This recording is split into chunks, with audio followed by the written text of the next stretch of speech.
এটা খুব স্বাভাবিক সাধারণ কথা। পরিস্থিতি যদি খারাপের দিকে যায়, অর্থাৎ এটার মধ্যে কিন্তু এটা বলছে না যে পরিস্থিতি খারাপের দিকে চলে গেছে তাই রাষ্ট্রপতি শাসন জারি করা হোক।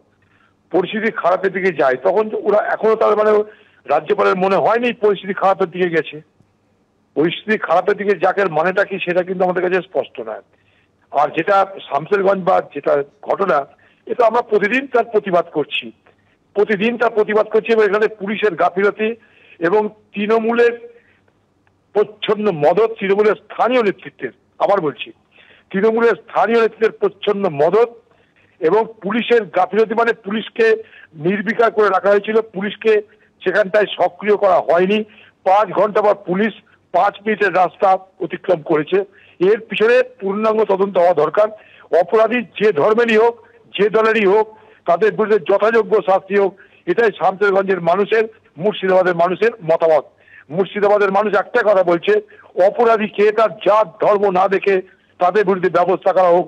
আমরা কোনো কারণেই মুর্শিদাবাদের এই সাম্প্রদায়িক সম্প্রীতিকে নষ্ট করে আমরা সাম্প্রদায়িক বিভাজনের রাজনীতি করে একে অপরের ক্ষতি করব, এটা মুর্শিদাবাদের মানুষ চাইছে না। রাজ্যপাল যে রিপোর্ট দিয়েছেন তাতে তিনি উল্লেখ করেছেন মুর্শিদাবাদের ঘটনা পূর্ব পরিকল্পিত, পুলিশ প্রশাসন সম্পূর্ণ ব্যর্থ হয়েছে, পরিস্থিতি খারাপ দিকে গেলে 356 ধারা জারি করা হোক, এই মর্মে সুপারিশ করেছেন রাজ্যপাল সিভি আনন্দ বোস। যদিও এই রিপোর্টকে রাজনৈতিক উদ্দেশ্য প্রণীত বলে মন্তব্য করেছেন কুণাল ঘোষ। তার মতে বিজেপিকে খুশি করার জন্য এই রিপোর্ট দিয়েছেন রাজ্যপাল। কুণাল ঘোষের এই মন্তব্যের পাল্টা কি বলেছেন শ্রমিক ভট্টাচার্য, দেখুন পরপর।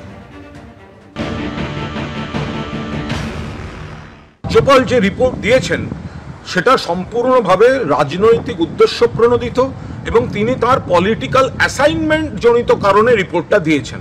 প্রথম কথা, তিনি জানেন পরিস্থিতি নিয়ন্ত্রণে, অর্থাৎ এই অবনতি যদি হয় এই কথাগুলো আসে না। 2, রাজ্যপাল এটাও জানেন যে ওই সীমান্তবর্তী এলাকায় সীমান্ত রাখার দায়িত্ব তাদের স্বরাষ্ট্র মন্ত্রকের, বিএসএফ এর। যদি ওপাশ থেকে এপাশে হামলাকারীরা ঢুকে উস্কানি দেয় বা অনুপ্রবেশকারী ঢোকে, এই দায়িত্ব বিএসএফ এর, যেটা দেখেন অমিত শাহ। ফলে রাজ্যপালের সুপারিশে থাকা উচিত ছিল যে বিএসএফকে, যারা নিজেদের দায়িত্ব সীমান্ত রেখা থেকে 15 কিলোমিটারের বদলে 50 কিলোমিটার করে নিয়েছে, তাদের সঠিক দায়িত্ব পালন করতে হবে। সেই সুপারিশের বদলে তিনি বাংলাকে একটু ইঙ্গিতপূর্ণ কলুষিত, একটু বিজেপিকে খুশি করার মতো একটা সুপারিশের ইঙ্গিত কি ইঙ্গিত, যদি কিন্তু এইসব লাগিয়ে তিনি যেটা করেছেন এটা একটা রাজনৈতিক পত্র, উদ্দেশ্য প্রণোদিতভাবে লেখা।